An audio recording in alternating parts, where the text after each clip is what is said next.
Hello everyone, and thank you for watching the Wasabi Aquarium channel. Today I would like to take you through part 1 of Aquascaping a Diorama Style Aquarium.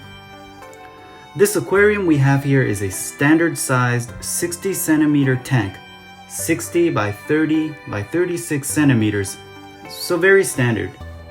And we have recently emptied and reset this tank in order to build a new layout from scratch.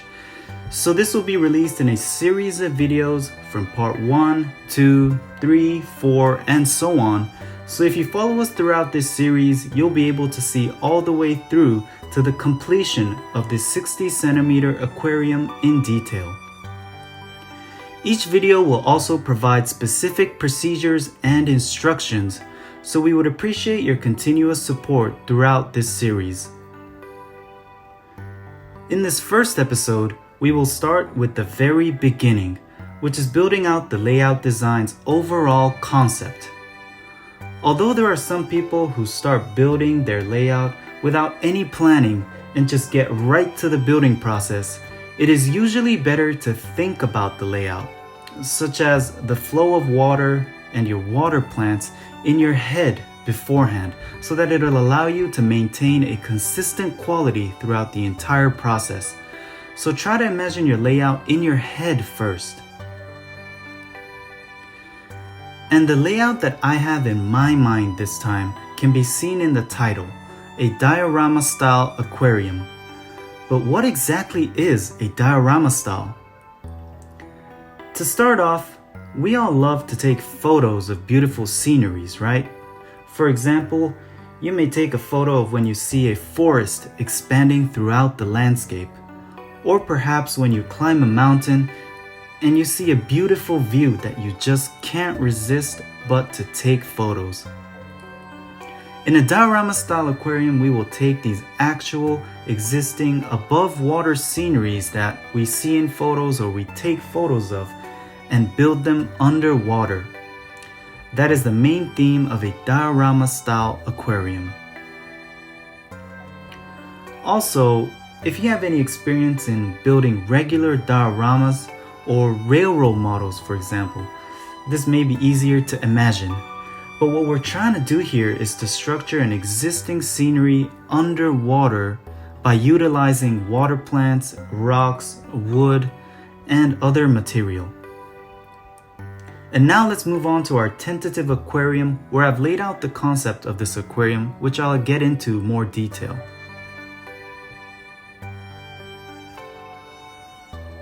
So here is our layout design. I initially planned on showing the layout on a blueprint, but I figured this will give you a better image of what we're looking to build. And once we're set on a layout, we will recreate this concept in the original aquarium that we saw earlier. Although it may not turn out to be exactly the same, this will make our process much easier later on. And so, as you can see, this is the overall layout we will be proceeding with. And as you can see here, the image for this layout is a scenery that we are used to seeing above ground. We will build a beautiful scenery of mountains and try to recreate it underwater. This, in my opinion, is one of the most interesting ways to enjoy a diorama style aquarium. Also for this layout, we'll mostly be using dragon stones from ADA. Dragon stones are perfect for dioramas, especially for mountains and other above the ground sceneries that have a complex surface like this one. One significant difference between diorama style aquariums and nature aquariums is the amount of rocks and stones that we will be using.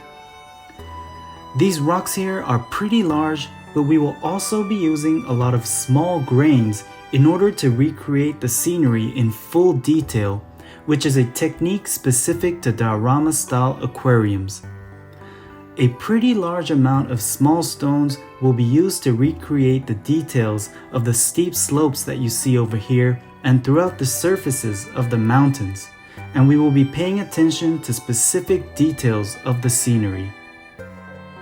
As for the aquatic plants, we will be using Hemianthus calitricoides as the main aquatic plant of this layout. We will be filling the open areas here with Hemianthus calitricoides to create a beautiful green field of aquatic plants. Also, as you can see, we've piled the sand very high over here in this diorama. Piling the sand very high like this in specific locations is a key to making the layout visually better and aesthetically pleasing. We could perhaps make this side more dynamic over here in the actual aquarium, so we might give that a try later on. And these steep slopes that you see here tend to make planting the aquatic plants a bit more difficult, so I'll try to take you through the process on how to properly grow these plants in the next video.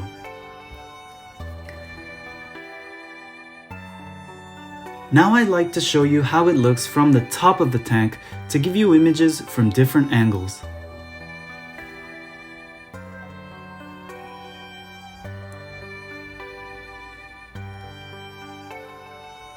What you'll immediately notice is that I've left quite a lot of blank space for the aquatic plants.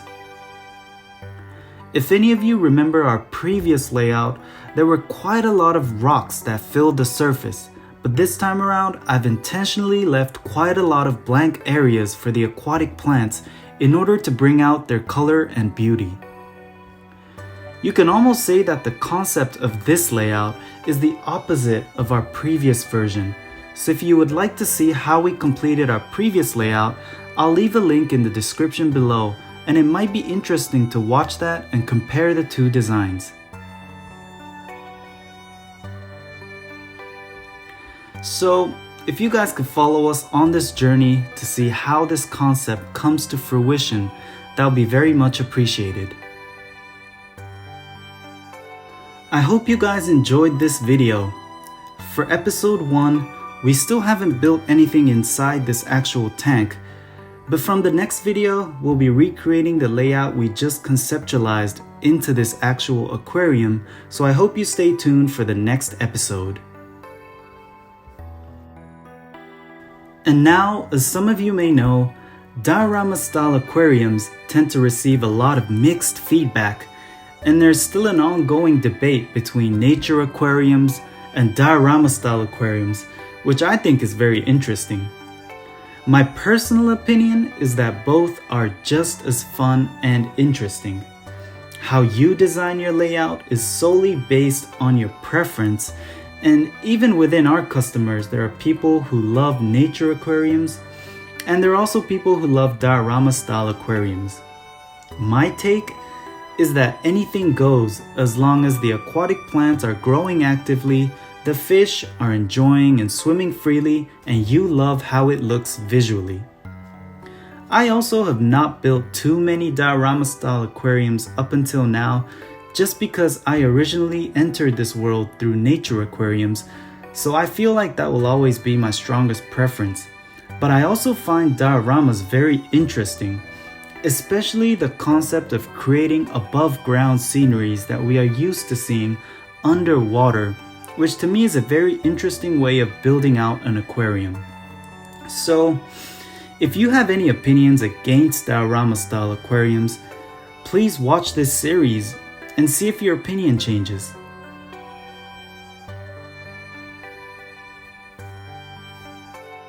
If you also have any specific questions on what we covered in this video, or anything you would like for us to elaborate in more detail, please feel free to leave any questions or comments in the comment section below. We may not be able to reply to each and every comment, but once we start to see similar responses and feedback, we will try to create a Q&A video to cover your questions, so please do not hesitate and feel free to ask anything or leave any feedback below. Also, for the dragonstones from ADA that we use today, I personally strongly recommend visiting your nearby ADA dealership and carefully choosing your layout material, as it is very important to actually feel the texture and color with your own eyes. However, If there isn't an official dealership or an aquarium shop nearby, which I think there are quite a lot of people, I've attached some alternative material for your layout that I think would work well, so please check them out in the description below if you do not know what to buy. This is it for the first episode. If you found this video interesting, please kindly subscribe to the Wasabi Aquarium channel, and pressing the like button would also be greatly appreciated. Please stay tuned for the next episode of building out this Diorama Style Aquarium. Thank you.